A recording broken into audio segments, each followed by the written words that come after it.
प्रश्नोत्तर सीरीज के इस अंक में आप सबका स्वागत है। आज हम कक्षा 12वीं का राजनीति विज्ञान लेके आए हैं।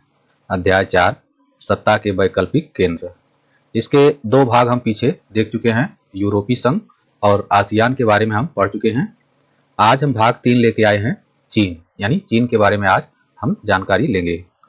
प्रारंभ में हम 3 अंकी प्रश्नों को लेके आए हैं। इसके बाद इसी अंक में बाद में 1 अंकी प्रश्नों को भी हम देखेंगे।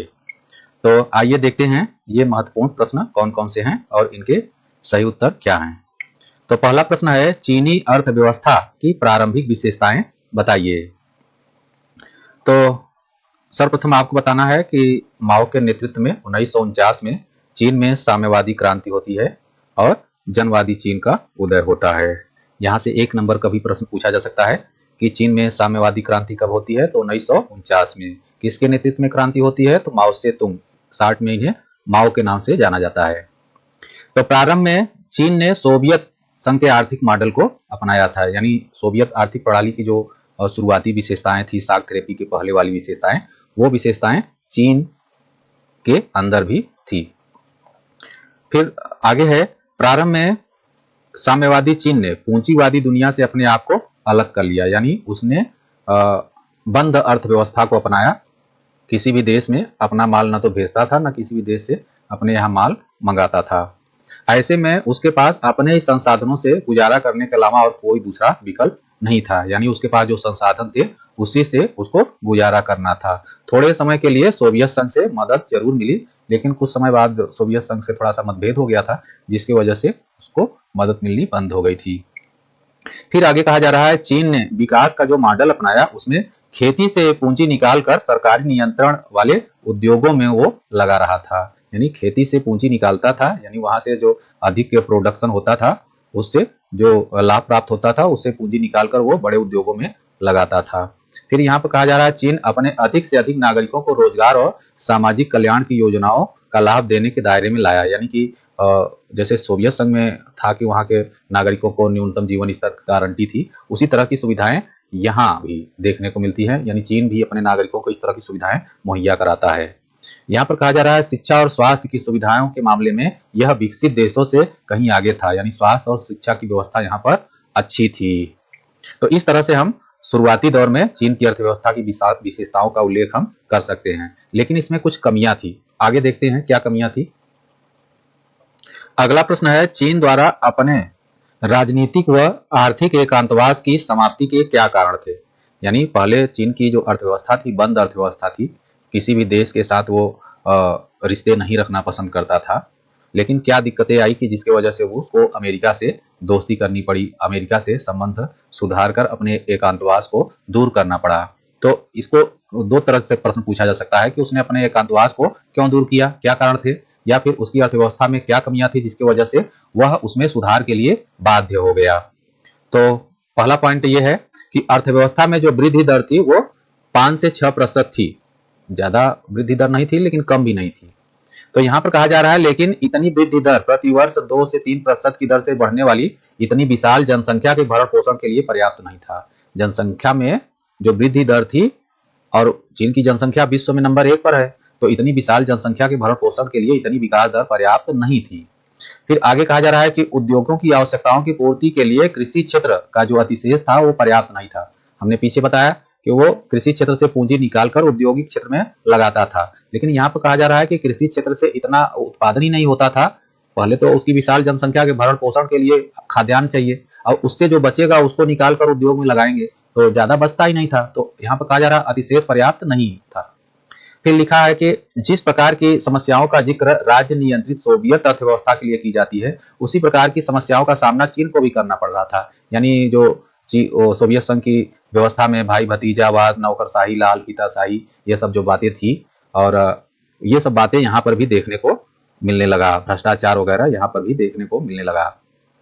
फिर इसके बाद कहा जा रहा है कि इसका औद्योगिक उत्पादन पर्याप्त तेजी से नहीं बढ़ पा रहा था, और जो प्रति व्यक्ति आय थी वो भी बहुत कम थी, जिसकी वजह से वह आर्थिक सुधारों के लिए बाध्य हो गया, अपनी अर्थव्यवस्था को खोलने के लिए बाध्य हो गया। आगे देखते हैं। अगला प्रश्न है, चीन की अर्थव्यवस्था में किए गए सुधारों का उल्लेख कीजिए। तो ये सबसे महत्वपूर्ण प्रश्न है, इसको आप तैयार करके परीक्षा भवन में जरूर जाएंगे। तो यहाँ पर कहा जा रहा है कि 1972 में अमेरिका से संबंध बनाकर उसने अपने राजनीतिक और आर्थिक एकांतवास को समाप्त किया। यानी जो पूंजीवादी दुनिया से अपने आप को काट के रखा था, तो वो अमेरिका से दोस्ती करके मैत्रीपूर्ण संबंध, राजनयिक संबंध, वैदेशिक संबंध स्थापित करके अपना एकांतवास को समाप्त किया। फिर उसके बाद कहा जा रहा है कि 1973 में चाओ एन लाई ने आधुनिकीकरण के 4 प्रस्ताव सुझाए, आधुनिकीकरण के 4 प्रस्ताव ले आए। किस किस क्षेत्र में आधुनिकीकरण? कृषि क्षेत्र में, उद्योग, सेना और विज्ञान प्रौद्योगिकी। एक नंबर में यहां से बहुत प्रश्न पूछा जाता है कि चीन में आधुनिकीकरण के 4 प्रस्ताव कब ले आए गए? तो 1973 में ले आए गए। किसके नेतृत्व में ले आए गए? तो चाओ एन लाई के नेतृत्व में ले आए गए।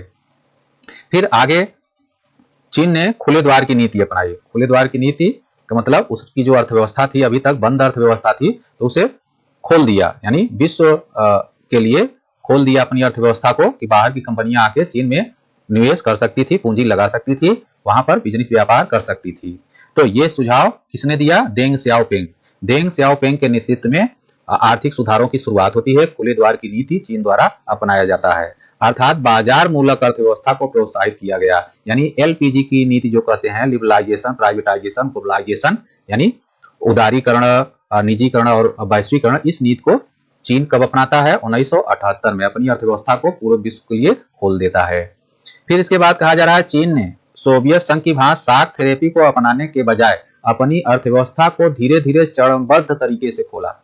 तो सोवियत संघ शाक थेरेपी के माध्यम से अपनी अर्थव्यवस्था को समाजवाद से पूंजीवाद की तरफ ले गया था। तो यहाँ पर कहा जा रहा है कि चीन ऐसा नहीं करता है, चीन अपनी अर्थव्यवस्था में धीरे धीरे परिवर्तन करता है। उदाहरण के तौर पर 1982 में उसने क्या किया कि कृषि क्षेत्र का, यानी खेती का निजीकरण किया। और अब उसके कितने दिन बाद, देखिए कितने सालों के बाद, 1998 में, 1982 में खेती का निजीकरण किया और फिर 1998 में औद्योगिक क्षेत्र का उसने निजीकरण किया। तो एक साथ सब नहीं किया निजीकरण। फिर व्यापार के लिए जो छूट है केवल विशेष आर्थिक क्षेत्र में, यानी जो स्पेशल इकोनॉमिक जोन होते हैं, वहां तक ही बाहरी देशों के कंपनियों को प्रवेश दिया। पूरे चीन में उनको बिजनेस व्यापार करने की छूट नहीं थी, केवल जो विशेष आर्थिक क्षेत्र थे, स्पेशल इकोनॉमिक जोन थे, यानी जिसे सेज कहते हैं, वहां तक ही बाहरी कंपनियों को बिजनेस व्यापार करने का छूट दिया, निवेश करने का, पूंजी निवेश करने का छूट दिया। तो इस तरह से देख रहे हैं कि सोवियत संघ से ये पूरी तरह से अलग तरीके से अपनी अर्थव्यवस्था में परिवर्तन करता है। फिर 2001 में ये विश्व व्यापार संगठन का सदस्य बना। तो इस तरह से धीरे धीरे इसकी अर्थव्यवस्था साम्यवाद से पूंजीवाद की तरफ परिवर्तित हो गई। आगे देखते हैं। अगला प्रश्न है, नई आर्थिक नीतियों के कारण चीन की अर्थव्यवस्था में किस प्रकार से सुधार हुआ? स्पष्ट कीजिए। यानी जो चीन की अर्थव्यवस्था में सुधार किए गए थे, जो परिवर्तन गए थे, खुले द्वार की नीति अपनाई गई थी, तो उसके कारण चीन को किस तरह से फायदा हुआ? तो यहाँ पर सबसे पहले कहा जा रहा है कि कृषि क्षेत्र के निजीकरण के कारण कृषि उत्पादों तथा ग्रामीणों की आय में उल्लेखनीय बढ़ोतरी हुई। जब पहले सरकारी खेती होती थी, तो उसकी तुलना में जब खेती का निजीकरण कर दिया गया, तो उत्पादन ज्यादा हुआ, जिससे ग्रामीणों की आय में, किसानों की आय में बढ़ोतरी हुई, वृद्धि हुई। फिर आगे कहा जा रहा है कि ग्रामीण अर्थव्यवस्था में निजी बचत का परिमाण बढ़ा। यानी लोगों की जब आय ज्यादा हुई तो बचत भी ज्यादा हुआ, और जब बचत ज्यादा हुआ तो ग्रामीण उद्योगों की तादाद बढ़ी। यानी वो जो बचत हुआ उसको औद्योगिक क्षेत्र में लगाया गया, ग्रामीण क्षेत्रों में भी उद्योगों की स्थापना की गई। फिर आगे कहा जा रहा है कृषि और उद्योग दोनों ही क्षेत्रों में चीन की अर्थव्यवस्था में तेजी आई। तो कृषि और उद्योग और दोनों ही क्षेत्रों में इसके कारण अर्थव्यवस्था में तेजी आई। फिर यहाँ पर कहा जा रहा है कि व्यापार के नए कानून तथा विशेष आर्थिक क्षेत्र, यानी सेज, स्पेशल इकोनॉमिक जोन के निर्माण से विदेशी व्यापार में उल्लेखनीय वृद्धि हुई। बाहर की कंपनियां वहां आकर खूब पूंजी निवेश करना शुरू कर दी। चीन पूरे विश्व में प्रत्यक्ष विदेशी निवेश के लिए सबसे आकर्षक केंद्र बनकर उभरा। यानी ज्यादा से ज्यादा विदेशी कंपनियां वहां आकर उद्योग लगाना प्रारंभ कर दी, पूंजी निवेश करना प्रारंभ कर दी, जिससे वह पूरे विश्व में पूंजी निवेश के लिए आकर्षण का केंद्र बन गया। अब यहाँ पर कहा जा रहा है चीन के पास अब विदेशी मुद्रा का भंडार है, और इसके दम पर चीन दूसरे देशों में भी पूंजी निवेश कर रहा है। जितने भी कमजोर गरीब देश हैं उनके यहाँ पूंजी निवेश कर रहा है, उनको जो है ऋण मुहैया करा के अपने चंगुल में फंसाने का प्रयास कर रहा है। तो ये सब जो चीजें हैं, इसी से चीन के अंदर आ गई। आगे देखते हैं। अगला प्रश्न है, चीन की अर्थव्यवस्था में सुधार तो हुआ परंतु प्रत्येक चीनी को सुधारों का लाभ नहीं मिला, क्यों? यानी अभी हमने देखा कि चीन की अर्थव्यवस्था में जो सुधार किया गया उससे विदेशी मुद्रा के उसके पास पर्याप्त भंडार हो गए, कृषि क्षेत्र में, औद्योगिक क्षेत्र में उत्पादन में बढ़ोतरी हुई, लेकिन यहाँ कहा जा रहा है कि इसका लाभ सभी को नहीं मिला, क्यों? तो इसमें पहला पॉइंट है कि बेरोजगारी दर बढ़ी, यानी जब प्राइवेट सेक्टर हो गया तो लोग कम से कम वर्कर से काम कराने में विश्वास करने लगे। अब यहाँ पर कहा जा रहा है लगभग 10 करोड़ लोग रोजगार की तलाश में भटक रहे हैं, ये आंकड़ा है। भ्रष्टाचार के स्तर में भी वृद्धि हुई। फिर कहा जा रहा है कि महिलाओं के लिए रोजगार के अवसरों में और भी कमी आई, जिसके कारण उनकी स्थिति और खराब हो गई, यानी सुधरने के बजाय बिगड़ गई। फिर यहाँ पर कहा जा रहा है क्षेत्रीय असमानता बढ़ी। क्षेत्रीय असमानता बढ़ने का किस तरह से? शहरी क्षेत्रों और ग्रामीण क्षेत्रों की आय में अंतर आ गया, इसलिए असमानता बढ़ा। ग्रामीण क्षेत्रों के जो लोग थे उनकी आय में कम वृद्धि हुई और शहरी क्षेत्र के लोगों की आय में ज्यादा वृद्धि हुई। फिर यह कहा जा रहा है कि जो तटीय इलाके थे वहां के लोगों की आय में वृद्धि ज्यादा हुई और जो मुख्य भूमि से लगे हुए जो लोग थे वहां पर आय की वृद्धि कम हुई। तटीय लोगों की आय में वृद्धि ज्यादा क्यों हुई? कारण यह था कि जो समुद्र के किनारे वाले एरिया थे वहीं पर सेज स्थापित किए गए थे, वहीं पर विदेशी कंपनियां आके पूंजी निवेश कर रही थी, तो जो उत्पादन कार्य वगैरह हो रहा था, रोजगार के जो अवसर वगैरह थे वो तटीय क्षेत्रों पर ज्यादा थे, इसलिए वहां के लोगों की आय में वृद्धि ज्यादा हुई। और जो मुख्य भूमि यानी अंदर इंटीरियर एरिया के जो लोग थे उनको जो है कम लाभ मिला, यानी उनकी आय में वृद्धि कम हुई। तो इस तरह से असमानता बढ़ी। फिर पर्यावरण को काफी हानि पहुंची। उद्योग लगाए जाएंगे तो पर्यावरण को तो हानि होगी, प्रदूषण भी बढ़ेगा, वनों की कटाई वगैरह होगी, भूमि का जो है निम्नीकरण वगैरह होगा। तो ये जो समस्याएं हैं इसके कारण पर्यावरण को हानि पहुंची। आगे देखते हैं।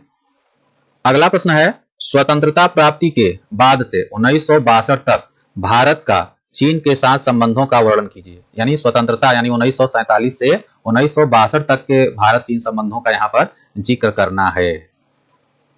1947 से आज तक का नहीं करना है, 1947 से 1962 तक के संबंधों का जिक्र करना है। 1962 क्यों लिया गया? क्योंकि इसी वर्ष चीन भारत पर आक्रमण किया था। तो अब यहाँ पर कहा जा रहा है कि 1949 में माओ त्से तुंग के नेतृत्व में चीन में साम्यवादी क्रांति होती है, ये पहले हम देख चुके हैं। और यहाँ पर कहा जा रहा है कि गैर साम्यवादी देशों में सबसे पहले चीन को यानी कम्युनिस्ट चीन को मान्यता देने वाला भारत ही था। यानी सबसे पहले तो सोवियत संघ, चूंकि वो भी कम्युनिस्ट था, तो सबसे पहले तो उसने कम्युनिस्ट चीन को मान्यता दिया था, जनवादी चीन को मान्यता दिया था, लेकिन गैर साम्यवादी देशों में सबसे पहले भारत जो है उसको मान्यता दिया था। इसलिए शुरू में भारत और चीन के जो संबंध थे अच्छे थे, मैत्रीपूर्ण थे। फिर यहाँ पर कहा जा रहा है 1954 में जो चीन के प्रधानमंत्री थे चाउ एन लाई और भारत के प्रधानमंत्री थे पंडित नेहरू जी, इनके बीच पंचशील समझौता होता है, यानी 5 सिद्धांतों पर यहाँ पर बात होती है। हम एक दूसरे पर आक्रमण नहीं करेंगे, एक दूसरे के आंतरिक मामलों में हस्तक्षेप नहीं करेंगे, शांतिपूर्ण सहअस्तित्व से रहेंगे। इस तरह से 5 बिंदुओं पर जो है सहमति बनी और इसको पंचशील समझौता कहा गया। इसके बाद हिंदी चीनी भाई भाई के नारे लगने लगे। तो इस तरह से ये शुरू का जो भारत और चीन का संबंध है अच्छा कहा जा सकता है। अब यहाँ पर एक बात कही जा रही है कि चीन 1950 में तिब्बत पर कब्जा कर लेता है।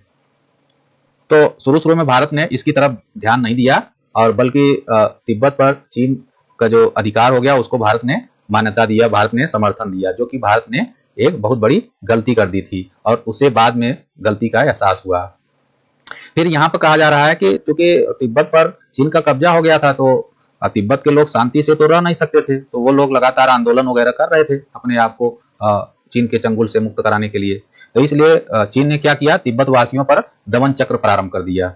दमन चक्र प्रारंभ कर दिया, सेना का प्रयोग करके तिब्बत वासियों का दमन चक्र प्रारंभ कर दिया।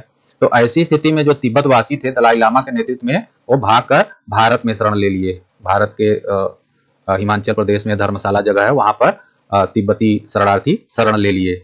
तो जिसके कारण जो है चीन नाराज हो गया, यानी भारत ने तिब्बत वासियों को शरण दिया इसलिए चीन नाराज हो गया और फिर दोनों देशों के बीच आरोप प्रत्यारोप का दौर प्रारंभ हो गया। तो अब इसके बाद चीन क्या किया, नाराज होकर भारत पर 1962 में आक्रमण कर दिया और अरुणाचल प्रदेश और लद्दाख के कुछ क्षेत्रों पर वो कब्जा कर लिया और लगभग 38,000 वर्ग किलोमीटर भूभाग पर वो आज भी कब्जा किए हुए है और यही दोनों देशों के बीच में संबंधों को बिगाड़ने का मुख्य कारण है। तो भारत और चीन के बीच जो ये शत्रुता का माहौल है उसके पीछे मुख्य कारण यही है। तो इस तरह से हम 1962 तक का जिक्र कर सकते हैं। आगे देखते हैं। अगला प्रश्न है, भारत और चीन के मध्य विवाद के प्रमुख बिंदु कौन कौन से हैं? यानी विवाद के 3 बिंदुओं का उल्लेख आपको करना होगा, क्योंकि 3 अंक का है तो 3 बिंदुओं का आप उल्लेख कर सकते हैं। तो हमने यहाँ पर 4 बिंदुओं का जिक्र किया है, आप इसमें से कोई 3 दिखा सकते हैं। तो लेकिन सीमा विवाद को आपको जरूर बताना है कि 1962 के युद्ध में चीन भारत के लगभग 38,000 वर्ग किलोमीटर भूभाग पर कब्जा कर लिया था, जो कि आज भी उसके कब्जे में है, और यही दोनों देशों के बीच विवाद का मुख्य मुद्दा है। इसके अलावा आप ये भी बता सकते हैं कि पाक अधिकृत कश्मीर का लगभग 5,000 वर्ग किलोमीटर भूभाग पाकिस्तान चीन को दे रखा है, और जिस पर चीन जो है कराकोरम राजमार्ग बना लिया है। भारत लगातार विरोध करता है लेकिन वो मनमानी करता रहता है। तो ये दोनों देशों के बीच में विवाद का मुख्य मुद्दा है। इसके अलावा आप नदी जल विवाद का जिक्र कर सकते हैं कि ब्रह्मपुत्र नदी का जो उद्गम स्थल है वो जो है कैलाश मानसरोवर जो झील है वहां पर है, मानसरोवर झील में है। वहां से उद्गम के बाद पहले वो तिब्बत यानी चीन में बहती है और फिर उसके बाद अरुणाचल प्रदेश से भारत में प्रवेश करती है।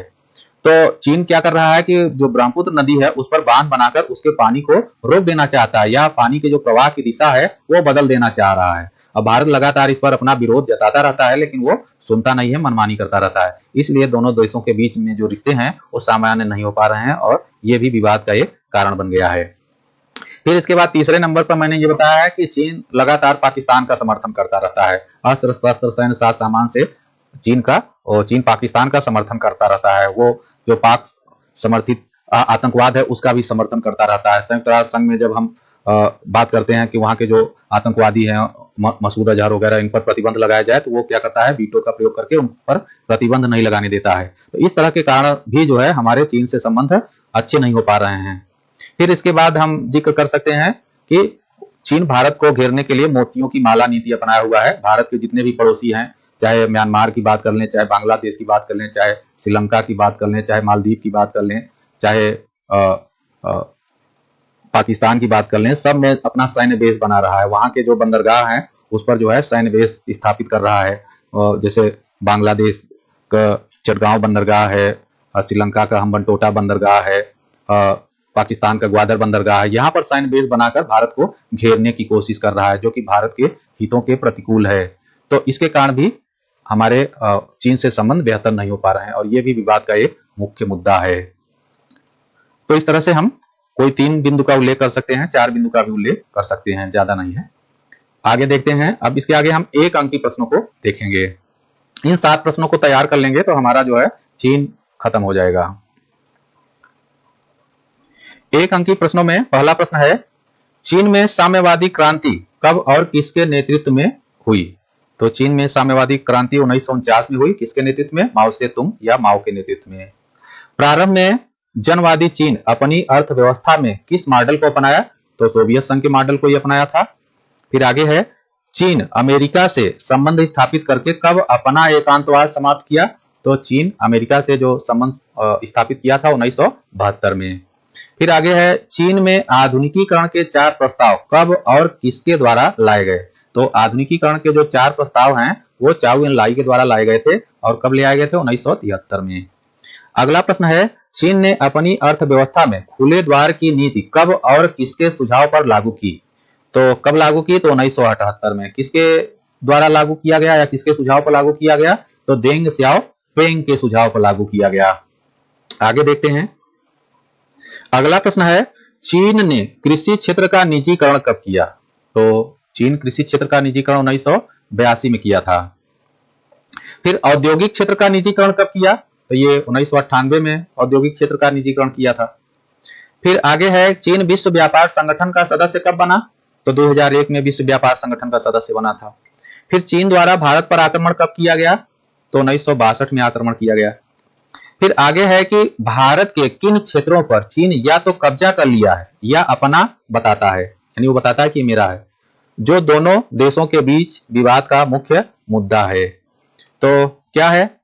लद्दाख के अक्साई चीन पर वो कब्जा कर चुका है, और अरुणाचल प्रदेश के कुछ भाग को वो अपना बताता है। तो ये दोनों देशों के बीच विवाद का मुख्य मुद्दा है। आगे देखते हैं। अगला प्रश्न है, भारत और चीन के बीच की सीमा रेखा को किस नाम से जानते हैं? तो भारत और चीन के बीच की जो सीमा रेखा है उसको मैकमोहन रेखा के नाम से जानते हैं। चीन तिब्बत पर कब्जा कब किया? तो चीन तिब्बत पर कब्जा 1950 में किया था।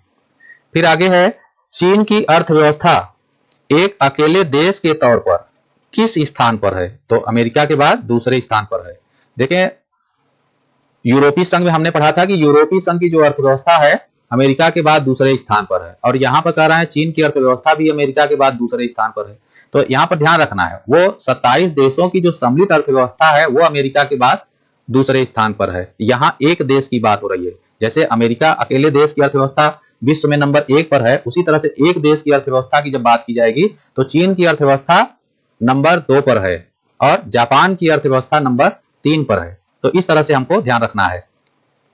फिर अगला प्रश्न है, कब तक चीन की अर्थव्यवस्था अमेरिका को पीछे छोड़कर प्रथम स्थान प्राप्त कर लेगी? तो ऐसा विशेषज्ञों का कैलकुलेशन है कि 2040 तक जो चीन की अर्थव्यवस्था है अमेरिका को पीछे छोड़ देगी और विश्व की नंबर 1 अर्थव्यवस्था बन जाएगी।